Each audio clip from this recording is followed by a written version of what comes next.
ఓం శాంతి 20/10/2025 సాకార ఈశ్వరీయ మధుర మహావాక్యాలు. మధురమైన పిల్లలారా, మిమ్మలను చదివించేందుకు తండ్రి చాలా అభిరుచితో ఇష్టంతో వచ్చారు. మీరు కూడా ఇష్టంగా చదవండి. మమ్మలను చదివించేవారు స్వయం భగవంతుడే అన్న నశ ఉండాలి. ప్రశ్న: బ్రహ్మకుమార్ కుమారిల ఆశయము లేక శుద్ధమైన భావమేది? జవాబు: 5000 సంవత్సరాల క్రితం వలె మళ్ళీ శ్రీమతమును అనుసరించి విశ్వంలో సుఖశాంతుల రాజ్యాన్ని స్థాపించడమే మీ ఆశయం. శ్రీమతమును అనుసరించి మేం విశ్వమంతటికి సద్గతినిస్తాము అనేది మీ శుద్ధ భావన. మేమందరికీ సద్గతినిచ్చే వారము అని మీరు నషాతో అంటారు. మీకు తండ్రి నుండి శాంతి బహుమతి లభిస్తుంది. నరకవాసుల నుండి స్వర్గవాసులు అగుటే బహుమతి తీసుకోవటం.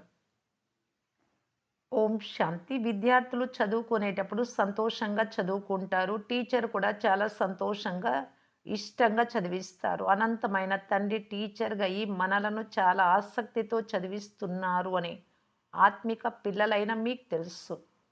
ఆ చదువులో తండ్రి వేరుగా ఉంటారు, చదివించే టీచర్ వేరుగా ఉంటారు. ఎవరు కొంతమందికి తండ్రి టీచర్గా కూడా ఉంటారు, అది ఒక సబ్జెక్టుకే. కనుక మీరు ఇక్కడ చాలా ఆసక్తిగా చదవాలి. ఎందుకంటే వారు కూడా తండ్రే చదివిస్తే చాలా ఆసక్తితో చదువుతారు కదా. ఎందుకంటే రక్త సంబంధం. తన పిల్లలను తండ్రి చాలా ఆసక్తితో చదివిస్తారు. ఈ తండ్రి కూడా మనల్ని చాలా ఆసక్తిగా చదివిస్తారు. కనుక పిల్లలు కూడా అలాగే చాలా అభిరుచితో చదువుకోవాలి. నేరుగా తండ్రి వచ్చి చదివిస్తున్నారు. ఒక్కసారి మాత్రమే కల్పానికి వచ్చి చదివిస్తారు. కనుక పిల్లలకు చాలా ఆసక్తి ఉండాలి. మన తండ్రి అయిన భగవంతుడు మనల్ని చదివిస్తూ ఉన్నారు. ప్రతి విషయాన్ని చాలా బాగా విశదీకరిస్తున్నారు. కొంతమంది పిల్లలకు చదువుతూ చదువుతూ కొన్ని సంకల్పాలు వస్తాయి. ఇదేమిటి? డ్రామాలో వచ్చిపోయే ఈ చక్రం ఉంది, కానీ అసలు ఈ నాటకమే ఎందుకు రచింపబడింది? దీని వలన లాభమేమి? ఇలాగే చక్రంలో తిరగడం కంటే దీని నుండి విడుదల అవటం మంచిది కదా అని అనుకుంటారు. ఈ 84 జన్మల చక్రంలో తిరుగుతూనే ఉండాలి అని తెలుసుకున్నప్పుడు ఇటువంటి ఆలోచనలు వస్తూ ఉంటాయి. భగవంతుడు ఇలాంటి నాటకం ఎందుకు రచించారు? వచ్చిపోయే ఈ చక్రం నుండి విడుదల కాలేని ఈ నాటకం ఎందుకు? దీనికంటే మోక్షం లభిస్తే మంచిది అనే ఆలోచన కొంతమంది పిల్లలకు వస్తుంది. ఇలా వచ్చిపోవడం నుండి, సుఖ దుఃఖాల నుండి విడుదల అవ్వాలి అని భావిస్తారు. తండ్రి అంటున్నారు, మీరు అనుకున్నట్లు జరగనే జరగదు. మోక్షము పొందేందుకు ప్రయత్నించడమే వ్యర్థం. తండ్రి అర్థం చేయిస్తూ ఉన్నారు, ఒక్క ఆత్మ కూడా పాత్ర నుండి విడుదల కాలేదు. ఆత్మలో అవినాశి పాత్ర నిండి ఉంది. అది అనాది అవినాశి, పూర్తి ఖచ్చితమైన పాత్రధారులు. ఒక్కరు కూడా ఎక్కువ తక్కువ అయ్యేందుకు అవకాశమే లేదు. పిల్లలైన మీకు జ్ఞానం అంతా తెలుసు. ఈ డ్రామాలో పాత్ర చేయకుండా ఎవ్వరూ విడుదల అవ్వలేరు. ఎవ్వరికీ మోక్షం కూడా లభించదు. అన్ని ధర్మాల వారు నెంబర్ వారుగా వచ్చే తీరాలి. తండ్రి అర్థం చేస్తున్నారు, ఇది తయారైన అవినాశి డ్రామా. బాబా, ఇప్పుడే మేము 84 జన్మల చక్రంలో ఎలా తిరుగుతామో తెలుసుకున్నామని మీరు కూడా అంటారు.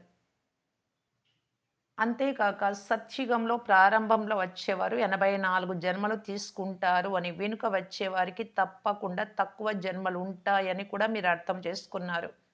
ఇక్కడ పురుషార్థం చేయాలి. పాత ప్రపంచం నుండి నూతన ప్రపంచం తప్పకుండా తయారవ్వాలి. బాబా ప్రతి విషయాన్ని అనేక సార్లు అర్థం చేయిస్తూ ఉంటారు. ఎందుకంటే క్రొత్త క్రొత్త పిల్లలు వస్తూ ఉంటారు. వారికి పాత చదువు ఎవరిని చదివిస్తారు? కావున క్రొత్త వారిని చూసి పాత పాయింట్ తండ్రి రిపీట్ చేస్తారు. మీ బుద్ధిలో మొత్తము జ్ఞానమంతా నిండి ఉంది. ప్రారంభం నుండి మనం ఎలా పాత్ర చేస్తూ వచ్చామో మీకు తెలుసు. నెంబర్ వారుగా ఎలా వస్తారో, ఎన్ని జన్మలు తీసుకుంటారో యథార్థంగా తెలుసు. ఈ సమయంలోనే తండ్రి వచ్చి మీకు మాత్రమే ఈ జ్ఞాన విషయాలు వినిపిస్తారు. సత్యుగంలో ప్రాలబ్ధం ఉంటుంది. ఇదంతా ఈ సమయంలో మీకు మాత్రమే అర్థం చేయించబడుతుంది. గీతలో కూడా ప్రారంభంలోనూ చివరలోనూ మన్మనాభవ్ అనే పదమే వస్తుంది. హోదా, ఉన్నత పదవి పొందేందుకు చదివిస్తూ ఉన్నారు తండ్రి. మీరు రాజులుగా అయ్యేందుకు ఇప్పుడు పురుషార్థం చేస్తున్నారు. ఇతర ధర్మాల వారిని గురించి అర్థం చేయించడం జరుగుతుంది. వారు నెంబర్ వారుగా ధర్మస్థాపకుల వెనుక అందరూ రావాల్సి ఉంటుంది. వారికి రాజ్య పదవి ఉండదు. ఒక్క గీతా శాస్త్రానికి మాత్రమే చాలా చాలా గొప్ప మహిమ ఉంది. భారతదేశంలోని తండ్రి వచ్చి వినిపించి సర్వులకు సద్గతినిస్తారు. ఆ ధర్మస్థాపకులైన వారు మరణిస్తే గొప్ప గొప్ప తీర్థస్థానాలు కట్టిస్తారు. వాస్తవానికి అందరికీ భారతదేశం ఒక్కటే తీర్థస్థానం. ఇక్కడ అనంతమైన తండ్రి వస్తారు. తండ్రి భారతదేశంలోనే వచ్చి సర్వులకు సద్గతినిస్తారు. తండ్రి అంటున్నారు, నన్ను లిబరేటర్ మార్గదర్శకుడు అని అంటారు కదా. నేను మిమ్మల్ని పాత దుఃఖ ప్రపంచం నుండి విడుదల చేయించి శాంతిధామము సుఖధామంలోకి తీసుకెళ్తాను అని పిల్లలకు తెలుసు. బాబా మనలను శాంతిధామము సుఖధామానికి తీసుకెళ్తున్నారు అని మీరు చెప్తారు కదా ఇతరులకు కూడా. మిగిలిన వారంతా శాంతిధామానికి వెళ్ళిపోతారు. బాబా వచ్చి దుఃఖధామం నుండి లిబరేట్ చేస్తారు, విడుదల చేస్తారు. వారికి జనన మరణాలు లేనే లేవు. తండ్రి వచ్చారు, మళ్ళీ వెళ్ళిపోతారు. తండ్రిని మరణించారు అని అనరు. శివానందుడైతే శరీరాన్ని వదిలేశారు అని అంత్యక్రియలు చేస్తారు. ఈ తండ్రి వెళ్ళిపోయినప్పుడు వీరికి అంత్యక్రియలు, తద్దినాలు మొదలైనవేవి చెయ్యరు. వారు వచ్చేది కూడా ఎవరికీ తెలియదు. అంత్యక్రియలు మొదలైన వాటి మాటే లేదు. తండ్రికి తప్ప మిగిలిన మనుషులందరికీ అంత్యక్రియలు చేస్తారు. ఎందుకంటే జననము మరణము ఉంది కనుక. తండ్రికి అంత్యక్రియలే లేవు, వారికి శరీరమే లేదు. మనుషులందరూ ఆవాల వలె నలిగి సమాప్తం అయిపోతారు. సత్యుగంలో ఈ జ్ఞానం కానీ భక్తి విషయాలు కానీ ఇవి ఉండవు. ఇవి ఇప్పుడు మాత్రమే ఉంటాయి. మిగిలిన వారంతా భక్తి మాత్రమే నేర్పిస్తారు. అర్ధకల్పం భక్తి ఉంటుంది. మళ్ళీ అర్ధకల్పం తర్వాత తండ్రి వచ్చి జ్ఞాన వారసత్వం ఇస్తారు. జ్ఞానము అక్కడకు మీ వెంట రాదు స్వర్గంలోకి. అక్కడ తండ్రిని స్మృతి చేసే అవసరము ఉండదు. ముక్తిలో ఉంటారు. పరంధామంలో అయితే అక్కడేమైనా స్మృతి చేయడం ఉంటుందా? అక్కడ దుఃఖం గురించి ఫిర్యాదులే ఉండవు. భక్తి కూడా మొదట అవ్యభిచారిగా ఉండి తర్వాత వ్యభిచారిగా అవుతుంది. ఇప్పుడైతే భక్తి అతి వ్యభిచారిగా ఉంది. దీనిని రౌరవ నరకం అని అంటారు. ఇది తీవ్రమైన గాఢమైన నరకం. తండ్రి వచ్చి అత్యంత శ్రేష్టమైన స్వర్గంగా చేస్తారు. ఇప్పుడు 100% దుఃఖం ఉంది. మళ్ళీ 100% సుఖము శాంతి ఉంటుంది. ఆత్మ తన ఇంటికి వెళ్ళి విశ్రాంతి పొందుతుంది. ఈ విషయాలు అర్థం చేయించడం చాలా సులభం. తండ్రి అంటున్నారు, నూతన ప్రపంచాన్ని స్థాపించి పాత దానిని వినాశనం చేయవలసినప్పుడు నేను వస్తాను. ఇంత పెద్ద కార్యాన్ని కేవలం ఒక్కరే చేయరు కదా. సేవాదారులు చాలామంది కావాలి.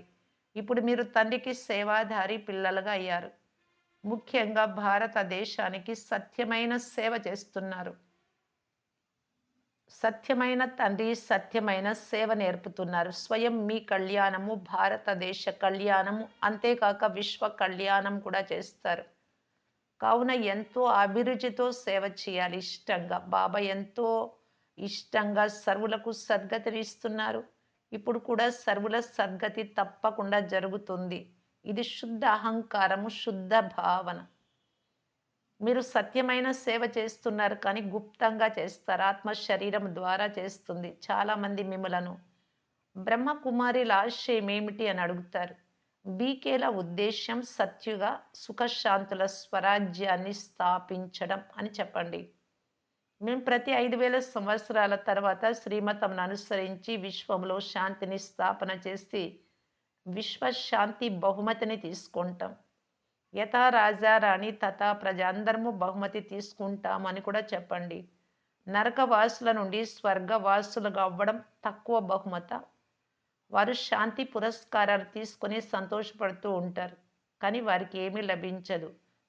సత్యమైన బహుమతి విశ్వానికి చక్రవర్తి పదవిని ఇప్పుడు మనం తండ్రి నుండి తీసుకుంటూ ఉన్నాం.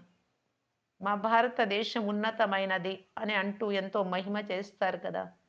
అందరూ మేము భారతదేశానికి అధికారులమని భావిస్తారు. కానీ యజమానులుగా ఎక్కడున్నారు? ఇప్పుడు పిల్లలైన మీరు తండ్రి శ్రీమతమును అనుసరించి రాజ్య స్థాపన చేస్తున్నారు. ఏ ఆయుధాలు, ఏ శక్తి అవసరం లేదు. దైవీ గుణాలు ధారణ చేస్తారు. మీకే గాయనము పూజలు జరుగుతాయి. మీకే జగదంబను చూడండి ఎన్ని పూజలు జరుగుతాయి. కానీ జగదంబ ఎవరు? బ్రాహ్మణినా? దేవతనా? అనేది కూడా తెలియదు. అంబ, కాళి, దుర్గ, సరస్వతి మొదలైన పేర్లు చాలా ఉన్నాయి. ఇక్కడ కూడా అంబకు చిన్న గుడి ఉంది. మధుబన్‌లో ఉంది. అంబకు చాలా భుజాలు చూపిస్తారు. అలా లేనే లేవు. దానిని గుడ్డి నమ్మకం అని అంటారు. యేసుక్రీస్తు, బుద్ధుడు మొదలైన వారు వచ్చారు. వారు వారి వారి ధర్మాలను స్థాపన చేశారు. తేదీతో సహా తెలుపుతారు. అక్కడ మూఢనమ్మకం అనే మాటే లేదు.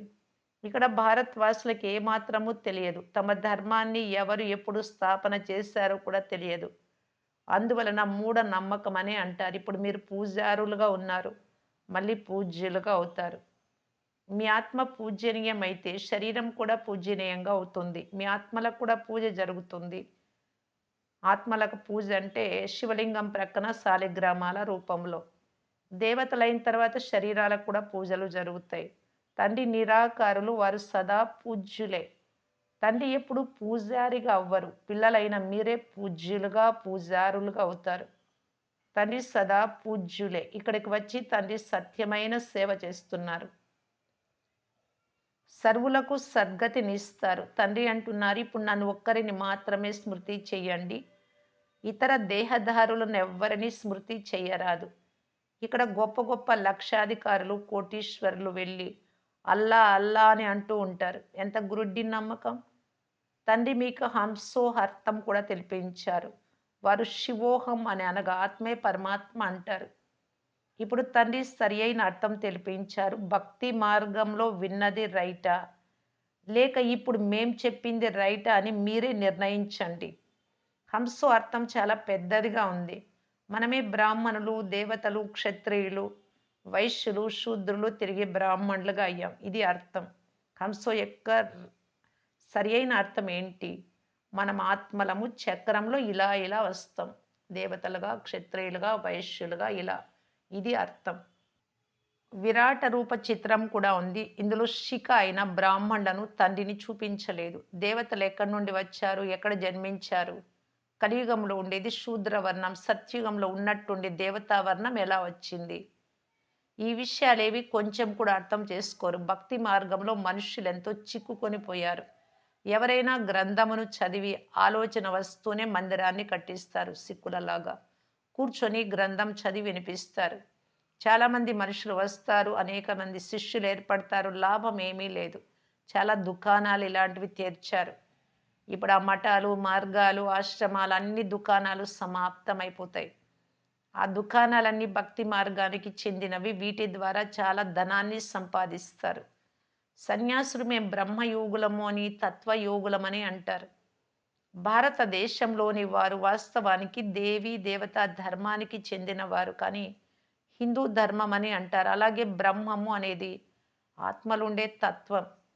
వారేమో బ్రహ్మజ్ఞానులు, తత్వజ్ఞానులమని పేర్లు ఉంచుకున్నారు. బ్రహ్మతత్వము అనగా ఆత్మలుండే స్థానం, శాంతిధామం. అందుకే తండ్రి అర్థం చేయిస్తున్నారు. చాలా పెద్ద తప్పు చేసేసారు. ఇదంతా భ్రమ. నేను వచ్చి భ్రమలన్నీ దూరం చేస్తున్నాను. భక్తి మార్గంలో ఓ ప్రభు, నీ గతి మతి భిన్నమైనది అని అంటారు.